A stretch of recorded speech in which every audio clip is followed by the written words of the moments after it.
Today's POV drive is going to be a 2008 GT500 Convertible.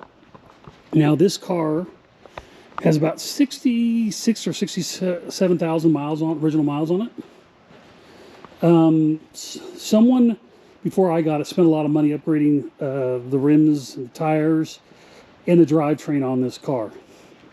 This car's got the Cobra Jet FR500 intake on it, and I'll show it here in a minute.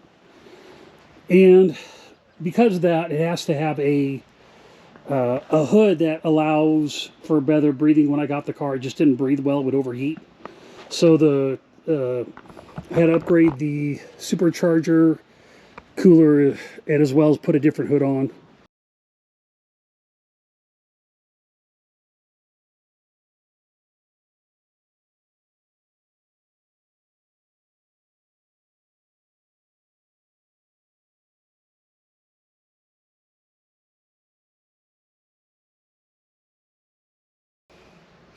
This is original signed Shelby validated signature on the car.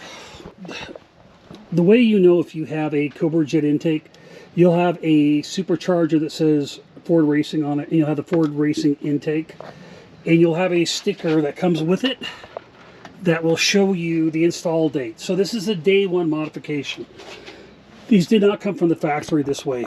And if you spent money with Shelby and donated, they sent you all these chrome caps kit, and they also sent you the plaque with his signature. So what makes this special is this was the configuration they put on the FR500 I think it was FIA at the time, racing.